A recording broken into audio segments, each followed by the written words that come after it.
Hey friends, we're off here again with the Louisville ProActivist report. Here during primary season, I'm at Shelby Park today. So got another great interview lined up for you. This election season, I'm here with a returning guest, Robert LeVertis Bell, friend of the show. And he's running for District 43 for the Kentucky House of Representatives today. So let me introduce you to Robert here. Hey everyone, Robert LeVertis Bell, say the whole thing like a Tribe Called Quest. I like that. Of the tribe. I can get my camera angle straight here. There we go. There we go.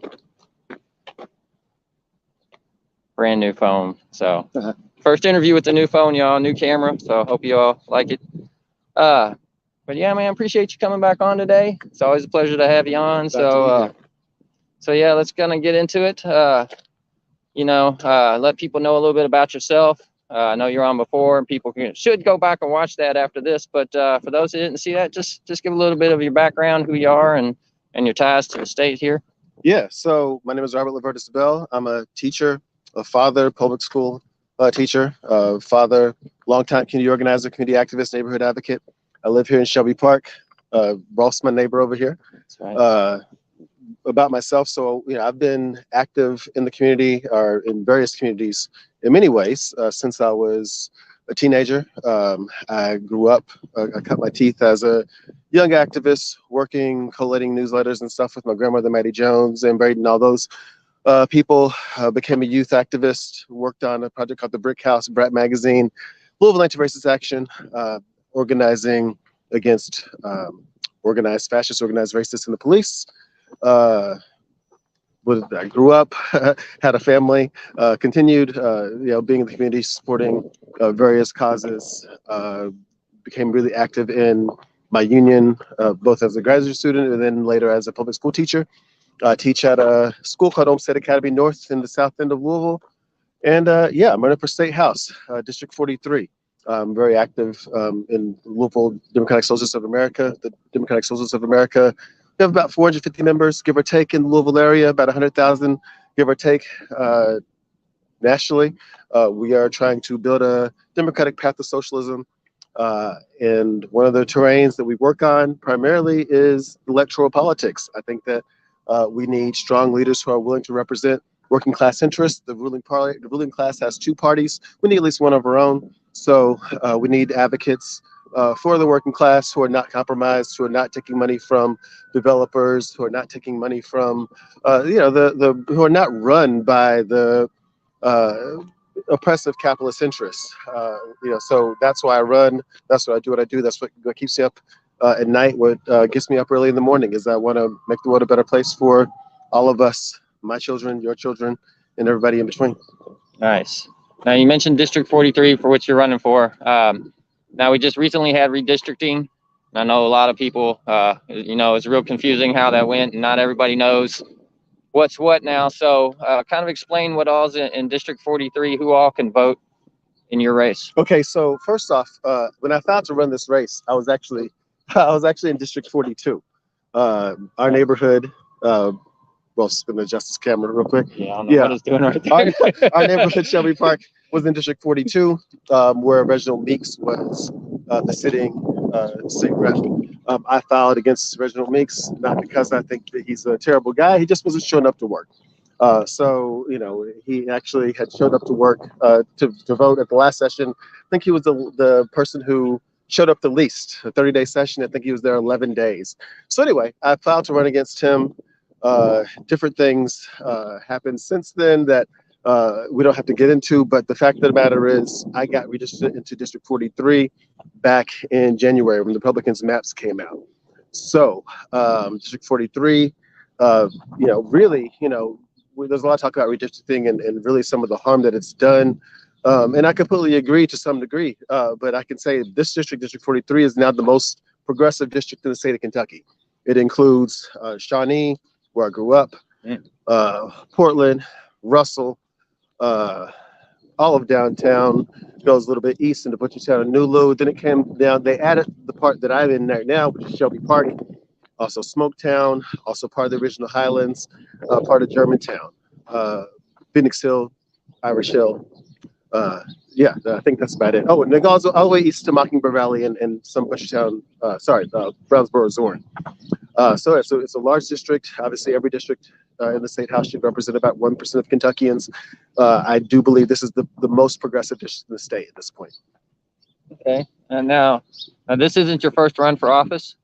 You're more prepared now. Just talk about some of the lessons you've learned about running for office and what's going to make it easier to do this time. Yeah, so, the last race I ran for Metro Council in District 4 in 2020. And that was a really, heated race, a really great, I think, politically local race. I mean, we had a bunch of great candidates in the race. And then, of course, we got sidelined by COVID. A lot of us weren't able to knock as many doors as we'd like to, etc. We ended up losing by about 259 votes to the person who won, Ja'Cory Arthur, who is now the sitting Metro Council person for this area. So what did I learn between now and 2 years ago? Well, a few things. First off, I developed a lot of skills, a lot of organizers worked on my campaign. Those people have, learned a lot of things about how to run campaigns, how to, and myself included, a lot of things about how to run campaigns, how to message correctly, how to organize our field. We have the best field operation in the city. I don't think anybody can compare. So our field operation is a lot stronger. And, unlike last time, we got a notification from the governor who said we couldn't knock doors anymore because of COVID, and that was the right decision. But like I said, if it happens again, because we're still in a pandemic, but if it happens again, they got to put me in a hazmat suit. I'm going to have to wear a hazmat suit knocking on doors because I'm not going to stop knocking doors. And, I'm not going to leave anything in the chamber, so to speak, when it comes to, our messaging, when it comes to identifying the impediments to actually building a strong Kentucky that exists in the state. Sometimes we kind of hold our tongue a little bit. I'm not somebody who's going to hold my tongue. I'm going to keep speaking truth to power, whoever that power might be, no matter who they hire, I see you got a question there. Let's see. Melanie asks, where does 43 stop in Shelby Park? Seems like we're only a few houses away, but you won't be on our ballot. No, I will be on your ballot. Melanie, I know exactly where you live. So a lot of people in Shelby Park are actually very confused. All of Shelby Park is in District 43. The issue that a lot of people don't understand is so we just actually had a special election vote that a lot of us in Shelby Park voted in for District 42. Now, remember I said I originally filed to run in 42 because that's where I lived. I didn't move. But Reginald Meeks resigned on the spot for whatever reason, perhaps for his health. He resigned on the spot that triggered a special election. Then the Democratic establishment had to choose their own candidate to serve out the rest of Reginald Meeks' term. His term ends, in a few weeks when the term ends, within this year, I guess to say. So to serve out the end of Reginald Meeks' term. So what we voted on February 22nd was a special election that covers the rest of this year. Redistricting starts, the districts are live come next year. That means we're voting for them this year. So it's kind of complicated. Those of us who live in Shelby Park are going to have to vote again on May 17th for who our representative is going to be come January. And I hope that person is me. We voted on February 22nd for who will serve out Reginald Meeks' term in the old District 42, where we used to live. Hope that makes a lot of sense. All right. Thanks for that question, Melanie. So you all know me. I'm policy first, so we're gonna flip it here and start getting into policy.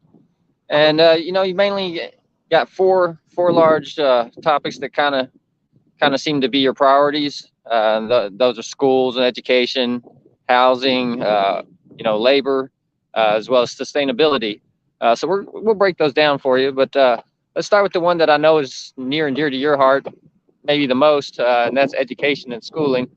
So just talk about your plans for that and your thoughts on it. Well, first and foremost, it is near and dear to my heart. I'm a teacher, a public school teacher. I'm a product of public schools. I'm a father. My kids have all gone to public schools. And even if none of that was true, public school, public education is a public good. It is one of the things that, makes our society, that could make our society anything remotely close to equitable, positive, good, etc., is a strong public education system. So with regard to, our schools, they're under attack. they're an attack from various levels. We're talking about these laws that tell us what teachers can teach, that don't respect teachers as professionals, telling us that we basically can't teach Black history in some states. We want to could defend our public schools on that respect, to defend our teachers' academic freedom, but also want to protect our students, protect our kids. We need to really make sure that our kids, when they are treated, when they are subject to discipline in our schools, that it is done in their best interest, that is based around making sure that our kids can grow from disciplinary experiences as opposed to those experiences being overly punitive. When there's let's see, what else we got going on? I mean, with charter schools, obviously, we want public funds to be used for public schools precisely. That means not diverting public funds for the sake of private or semi-private charter institutions. So defending our public schools from attack is one aspect of it, but being aggressive at some point when we have the power to do so by expanding our public education funding to at least pre-recession levels. We actually in Kentucky don't cut our public education funding a long time ago, and we haven't actually gone back to those pre-recession levels since then. So that needs to change. Universal pre-K for 3, 4, and 3 or 4 year olds. That is something that is, I think, a necessity for the future of our kids. So, really defending, but also expanding the public enterprise when it comes to education. All right, and just real quick, I know a lot of people don't quite understand what the deal is with charter schools. So can you kind of break that down, what those are and why? I know I'm not for them. You're not for them. Why do you think people should not? Well, here's the thing about charter schools is, charter schools can be good, they can be bad as far as the quality of education. But one thing that we do know about charter schools is they divert public funds to a sort of separate funding mechanism that is overseen by a separate institution. Sometimes that institution, that charter, the institution that runs the school can be municipal government as opposed to a school board, or it can be the state government, or it can be a private entity, or it can be a different public entity, a nonprofit, or whatever. The fact of the matter is, though, charter schools, the evidence is in. We don't have to we don't have to sugarcoat it anymore or say, oh, we don't know.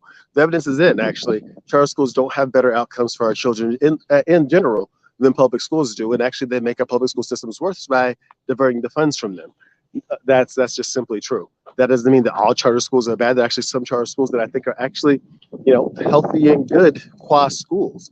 But when you don't invest those funds into the public at large, into all the students, then even if the charter is successful, the schools around it fail.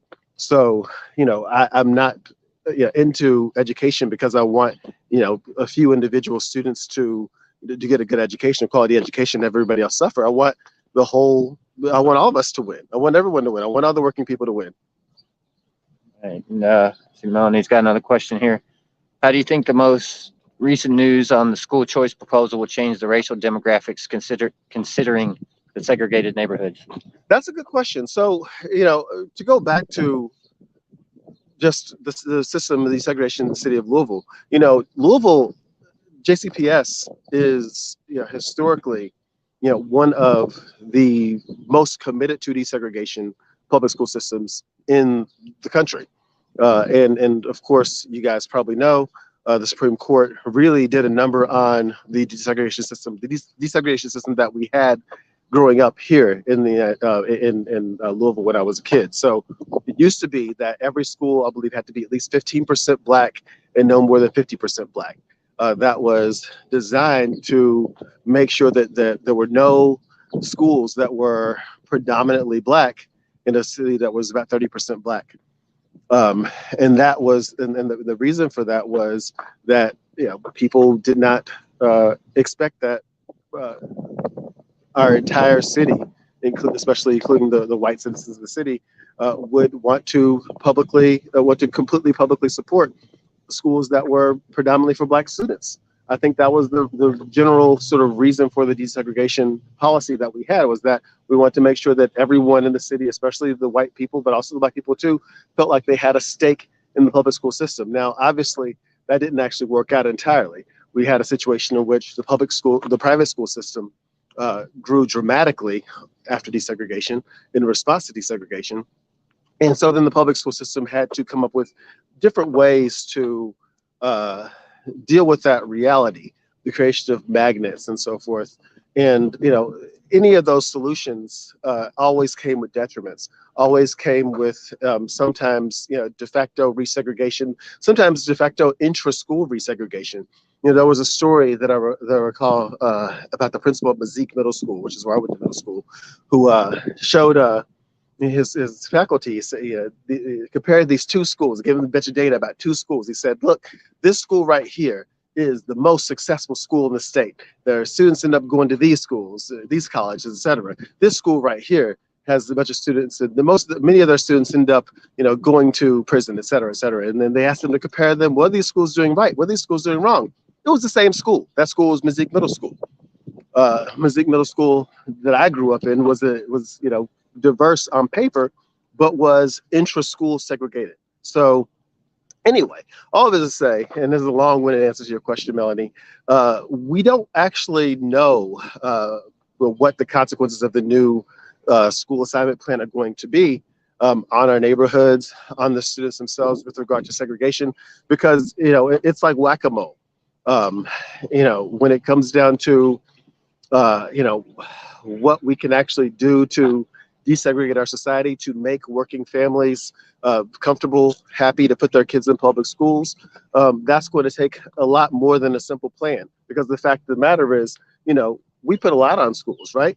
Like, we can't desegregate housing, not forcefully, not like we can desegregate schools. We can't, desegregate the workplace. But we can say, oh, this school has to have these characteristics or those characteristics, or this school, people who go to this school who look like this or have this background have to go to this particular environment. Schools are, a place where we can, the only place really, one of the only places in which we can actually, implement some of these changes. But when you put that much of a burden on the school system, and there are all these other factors that go into it, things can easily go awry. And I can say that we don't know what the consequences of the new assignment plan are going to be.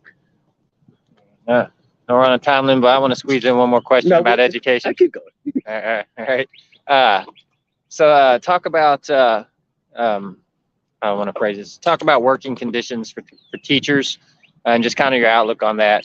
Oh man, they're terrible. I don't know if you've heard. We have a sub shortage. One of the things that really, really, I think affects the work life of the teachers who I talk to is the simple fact that, that there are not subs, or not as many subs as we need. In my school specifically, we don't get substitute teachers. We don't, with the subs that exist, don't choose to come to my school for a sub day, which means that the teacher has to miss, and we have to miss a lot of days because of COVID, etc. That means that the teachers who work there don't get a planning period, because you have to sub during that period, or you miss your planning period many, many days. And that, of course, leads to, teachers are already working more than a full-time job. Every teacher I know works nights and weekends. To on top of that, say you don't get a planning period, and there's other things going on as well. The other difficulties that we're facing, both in response to COVID, but also in response to underfunding of the school system, that adds a burden of stress onto teachers, and causes many teachers to quit the profession, to quit their job. I've had my 8th grade team in my school this year. We only have a dozen or so teachers. We've had 2 teachers quit in the middle of the school year. And we haven't been able to replace everybody. And that's just a matter of underfunding, overstressed, underpaid teachers. If we invest in our school system, we're investing in our teachers, but also, investing in our teachers means investing in our future, investing in our students. All right, so let's move on to housing. I know that's a big deal, and that's a big topic on the minds of people here. So what does fair housing mean to you? Fair housing. So first and foremost, we have a housing system, that is based on not housing being a human right, but is based on housing being a vehicle for some people to profit. And when some people can profit, that means that some people are going to plummet in any system. And so when I talk about fair housing, I talk about, the overall goal being, or the overall underlying philosophy being one of decommodification. That is, making housing more of a human right and taking housing to more and more degree away from the, susceptibility to the market itself. So our neighborhood, Shelby Park being a prime example, right, of a neighborhood that has changed quite a bit. I don't know how long you lived here, Rolf. I've lived here since 2015. And this neighborhood has changed an awful lot. My taxes just went up an awful lot. And some of the neighbors in our neighborhood are some of my neighbors in my neighborhood, especially those who are renting, are feeling that quite a bit. The fact that our taxes are going up, but also demand for housing is going up, meaning that landlords who rent out their homes have the ability to raise and demand more and more rent prices than they've ever been able to ask for in this neighborhood. And there are no mechanisms to stop them. So when our neighbors who rent are forced out of the neighborhood because they can't afford it, that is exactly what we're talking about, a consequence of housing being commodity. So one way that we can go through the decommodification of housing, or try to work toward the decommodification of housing, is precisely to implement rent control. Well, can we implement rent control in Kentucky? No, we can't. Can we implement rent control in Louisville? No, we can't. There's actually a law, state level preemption against rent control that says that even if Louisville as a city decided to implement rent control, saying that you can't only raise rents at a home by a certain percentage, over the course of some time period, when there are renters in your home, that's just basic rent control that it exists in many places. We can't actually make that happen in Louisville because of state level preemption, the state level law that says rent control is illegal. And that's a consequence of the fact that landlords and developers own and run both parties in this state and most states. So implementing or really overturning the preemption of rent control is something that it has to be a long-term goal, a long-term policy for anybody who calls themselves progressive in the state. And you won't find too many people who are willing to do that because, like I said, the landlords and the realtors and the developers who have a vested interest in the commodification of housing and in treating housing not as a human right, but as a vehicle for profit, are going to be against it, and they own the politicians. So what can we do legislatively about the eviction crisis that's going on? Well, about the eviction crisis, so first and foremost, one thing we can do is guarantee representation for anybody who is in eviction court. I think that's a no-brainer. So that's one of the things that's on my fair housing policy. Okay. Do you have anything else you would like to say about housing? We need to reinvest in social housing, and really thinking about how we can move toward the decommodification of housing, treating housing as something that people need, as opposed to something that it can make some people money.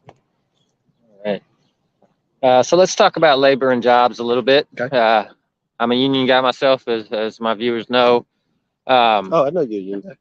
Yeah. Oh, yeah. IUECWA. Oh, what? Yeah. So I've been other unions.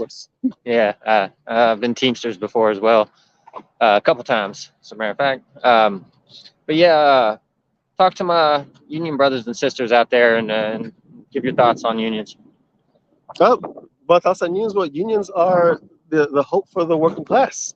The fact of the matter is, people every Labor Day or May Day, if you celebrate, people say, oh, think unions for the weekend, think unions for the 40-hour week, and that's obviously true. But you can thank unions for not just the conditions that we have as workers, but for any sort of modicum of good life that we have as a people.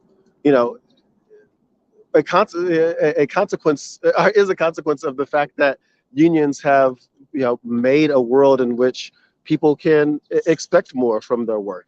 People can expect more from their employers, and we can have something like leisure time, that the working class can have leisure time, and it's not just something that is the province of the wealthy. That's a consequence of workers having power. For workers to have more power, we need more unions. We need more, stronger, and better unions, more active unions. So yes, I mean, that's my general thoughts on unions. Unions are a primary side of any sort of struggle for a future for working people. Right on. All right. The primary side. So how do we get rid of right to work in Kentucky? How do we get a right to work in Kentucky? Right to work for less. We fight. Right to work in Kentucky is going to, a lot of things to talk about. These things are generational tasks. They're not something that's going to happen overnight. If I get elected in May at this primary, which means I get elected, there's no general opponent, so that would be the representative elect. Let's say I get elected. Well, I'm not going to be able to repeal right to work immediately. In fact, the prospects of repealing right to work at the state level, given how many Republicans are in control, how many Democrats are, I want to say spineless, but I don't think they actually are spineless. I think they're very good at fighting for what they care about, but they don't necessarily care about workers. So, the degree to which we, are facing, the to make some metaphors, facing down the 8 ball of, not being able to, repeal right to work, not being able to confront climate change. All these things that we necessarily have to do are things that are going to be, generational slogs, generational struggles, and require lots and lots of organizing at a level that we haven't done or seen before, both from our legislators and also within our communities. Because the fact of the matter is, these things are non-negotiables. They are necessary. But they're not going to happen tomorrow. They're going to have to be the consequence of a big fight. We have to bring that fight to Frankfurt and beyond. All right. So livable wages. We don't really have a livable minimum wage right now. Nope. Also state level preemption. We can't raise the minimum wage if we wanted to. In the state of Kentucky, Louisville cannot raise the minimum wage if we wanted to. That's a state level preemption. That's something we have to work against, work to fight and repeal. So how do we go about that? Again, same thing. The answer is always the same. But we have to raise consciousness about this. This is something that we can fight for, that we can win, and we have to bring this message all throughout the state. We have to give people a reason to feel like that we are somebody who they can look to vote for, and we have to get them to organize and agitate in the streets, in the Capitol. Yeah, this way, in the streets, in the Capitol, in order to make that a reality. That's the only way we get through. And that's the only way out. The only way out is through. The only way through is organized. Right. Any more thoughts on jobs and labor? Well, what did I say? Have you seen my wage theft proposal? I have not. Talk about that. Last week I put together a big proposal about something I would like to work on over the next couple of years, trying to make our wage theft laws stronger in the state. A lot of people always say, "Oh, you need to get tough on crime, tough on crime." I actually thought maybe I should wear like a sheriff's uniform or something like that. But no, I think we should get tough on crime, tough on the biggest form of theft that exists in the world, in this country, which is wage theft. Wage theft is actually causes about 100 times more theft from people than robberies in this country, as far as the amount of money lost. Wage theft, of course, being anytime that someone is not getting paid for work that they do. Sometimes that comes in the form of, people being forced to work through their breaks. I know I experienced that. Sometimes it comes in the form of people having their tips stolen or whatever. There are many forms of wage theft, and I have an omnibus sort of plan to addressing, wage theft and making the wage theft law stronger, so that and I think that's something actually we can accomplish, that can put more money in the pockets of regular people. And again, you tell people about it, they might fight for it. All right. So let's move on to one of my favorite topics, and that's sustainability. Okay. And just looking at your plans, you've got a wide variety of things that you deal with sustainability. So what's a sustainable Kentucky look like to you? Well, a sustainable Kentucky is one that, I talk about the Green New Deal for Kentucky, and it's just a microcosm of the overall idea of a Green New Deal, which is that we, through organizing in labor, making sure that we build up our infrastructure and our capacity to confront climate change while developing jobs for people in particularly affected communities that are well paid, that are have the right to organize, that are paid union wage, etc. That is a Green New Deal. We need that. Those of us who live in this city specifically, I mean, we experience this, already. Climate change is a real, it's not something that is happening in the future. It's something that's happening right now. And people who take it seriously know that, at this point, we can fight the best we can, but we are going to have to actually primarily focus on keeping what we have and protecting what we have. And that's going to require lots and lots of work. So protecting our cities, building up our urban tree canopy so that we are putting more oxygen out into the air in our urban air, protecting our parks, all that, but also putting regulations on new building construction and retrofitting old buildings to the point so that they are more carbon neutral, so we can work towards a carbon neutral Kentucky. Okay. Talk about cannabis legalization. Cannabis legalization. So I threw that in under sustainability because there's really there's no other place for it. But cannabis legalization is just something that is a no-brainer. I mean, you experience, or you would think it would be a no-brainer, right? I mean, right. The fact of the matter is it's legal in what, I think 20 states or something, 27 states at this point. I lost count. It's like with at least 37 have medical, and then right, and then less have full legalization. But yeah, it's growing. Yeah, I mean, cannabis should be legal. It should be taxed. It should be decriminalized. And we should, implement some sorts of reparations for people whose lives have been ruined by the prohibition against cannabis, by imprisonment and, disenfranchisement. So, and there's any number of ways to do that. People have done it in other places, giving grants, particularly to people from affected communities or people who are particularly personally affected. But the fact of the matter is, we need revenue streams in this state. Cannabis could bring a revenue stream. And the fact of the matter is, we need to stop putting people in jail for it.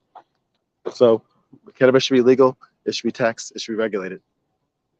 All right. So something you have listed under sustainability that really piques my interest, because I don't hear a lot of candidates, not just in Kentucky, but nationwide, talk about.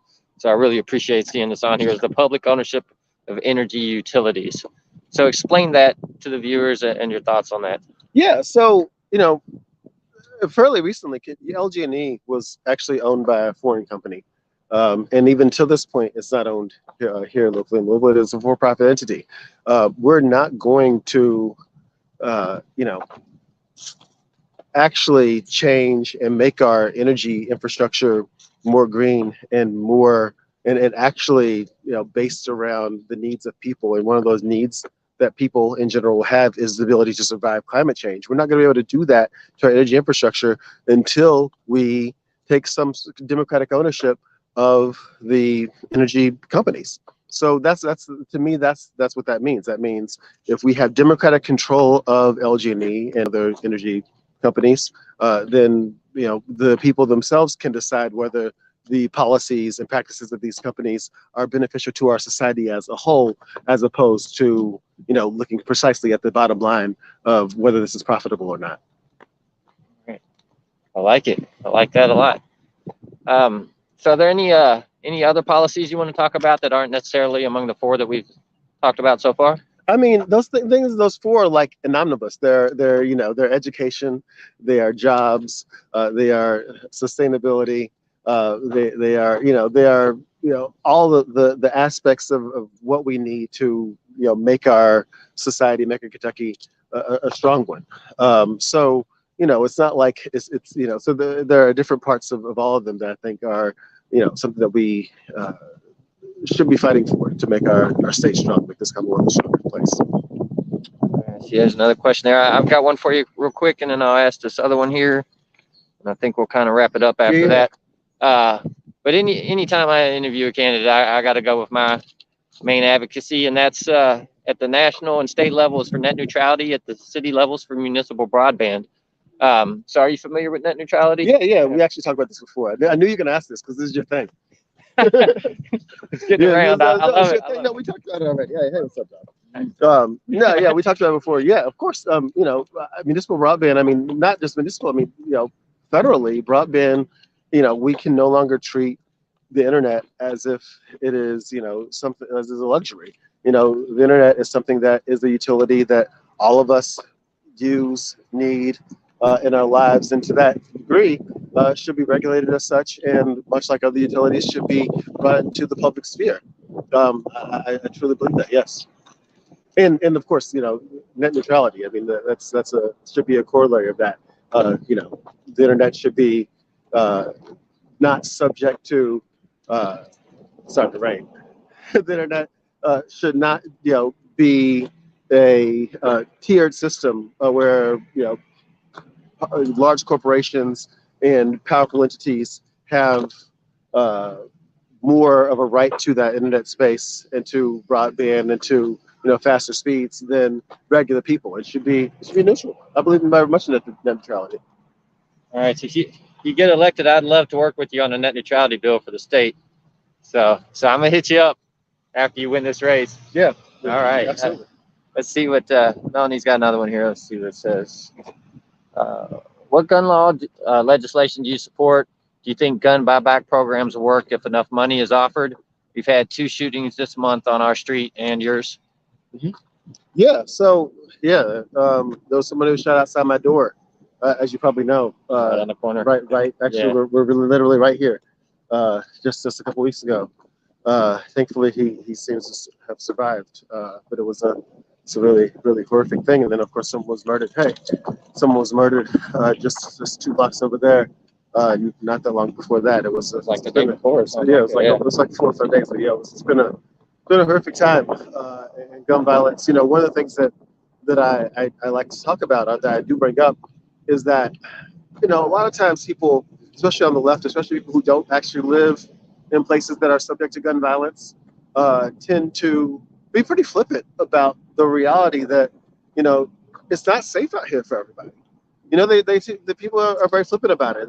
They talk about people's desire for safety when they talk about the police as being something that is just a matter of low education or ignorance. When in reality, people are desperate for police and more policing because they are scared, because they feel like that their communities aren't safe places to live.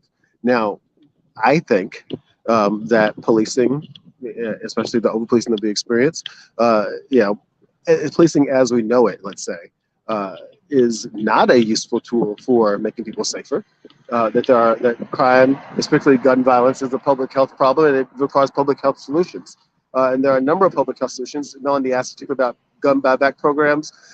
I feel like some of those things are I don't think the evidence is actually very strong for gun buyback programs, but I think the evidence actually is strong for violence interrupter programs. The evidence is actually very strong for some really actually creative approaches to gun violence. I believe Richmond and Stockton, California, both had situations where they were just offering stipends to people in the community who are perhaps going to be have a higher propensity or high expectation of committing gun violence, and saying basically don't kill people.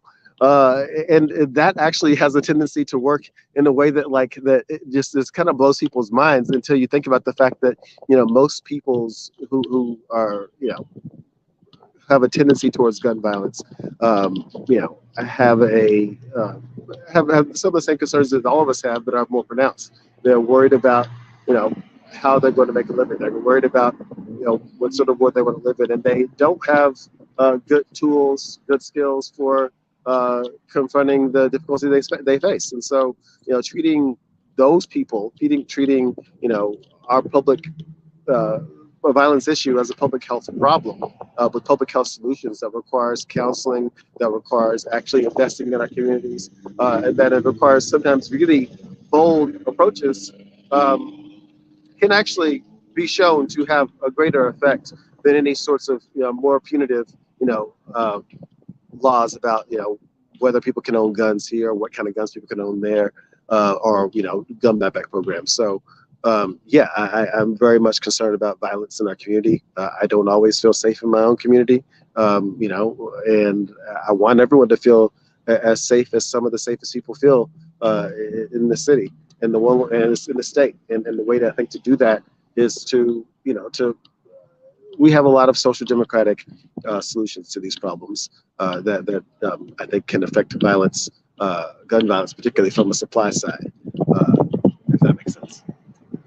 Thank you so much for those questions, Melanie. I know you're about to go canvas, so we'll get you out of here with this. I'm just going to give you the camera here and let you speak to the viewers and the voters and tell them why they should come out and vote for you, and let them know how to find you online and how to donate and volunteer and all that good stuff.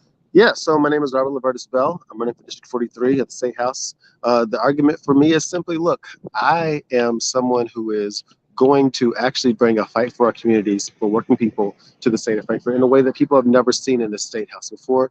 And, I think it's a generational task to overcome all the, inertia that has been produced by our political system. I think we have a lot of work to do, and I'm ready to do it. So if you support fairer schools, stronger housing, empowered workers in a sustainable future, and people who actually give really, serious thought to how to make this world a better place and put their boots to the ground forward, like I always have, then you're going to vote for me on May 17th.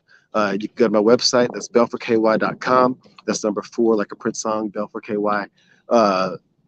If you want to donate, that's belforky.com/donate. If you want to volunteer, one of the things about me is that I'm a movement builder. Okay, I'm not just asking for your vote. I'm asking for you to join me in building a movement that can really take on the developer class, the landlord class, and take on the wealthy who control both parties in the state, and actually build a movement for change that can actually really make some long-term, generational level changes to this state, to this Commonwealth. So if you want to volunteer with me, belforky.com/volunteer.